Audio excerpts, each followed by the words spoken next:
बाजत आवे कावड़ली के बाजा हो और ढोली सहानाई हो।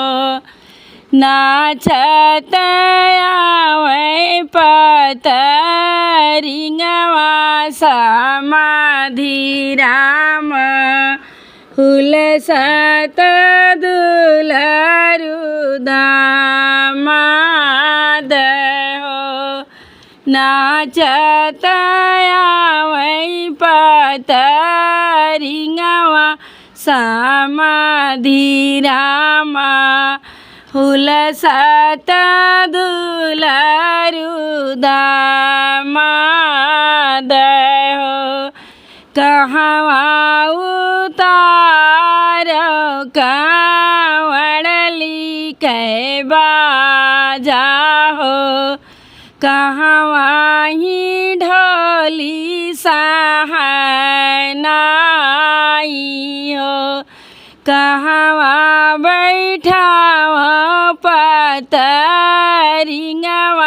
समाधि राम कहवा ही दुलरु दामाद हो।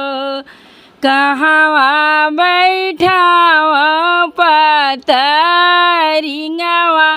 समाधि राम कहवा ही दुलरु दामाद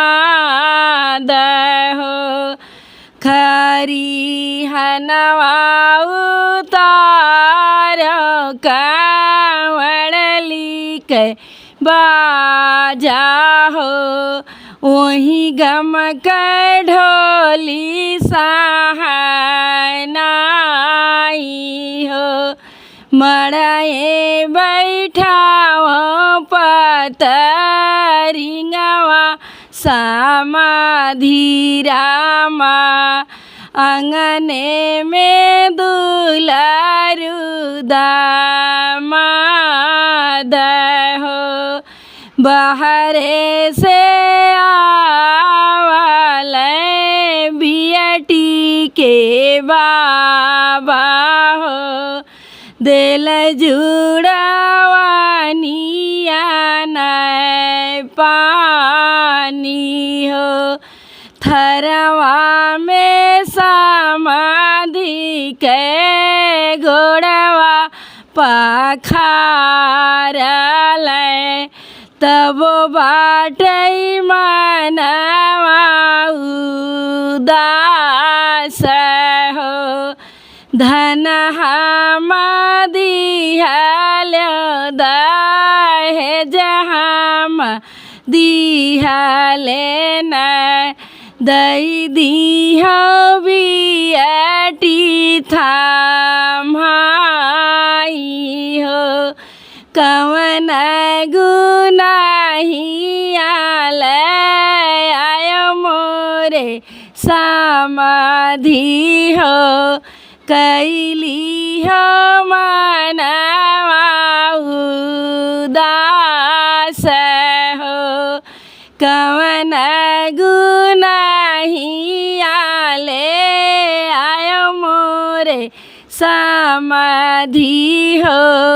कैली हो मनवा उदास हो।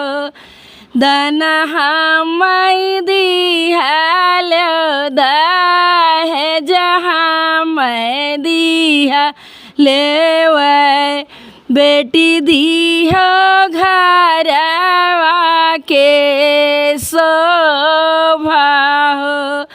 एक नाही दीह समधि हम धेनु गाइया हो। यही लिए मनवा उदास हो। घर से निकल बियटी के भैया हो। भैले मड़ौआ बीचे ठाड़ हो चाँद बरनाए सब बहिनी जे दिहले न धेनु गाई कवन बिसाती हो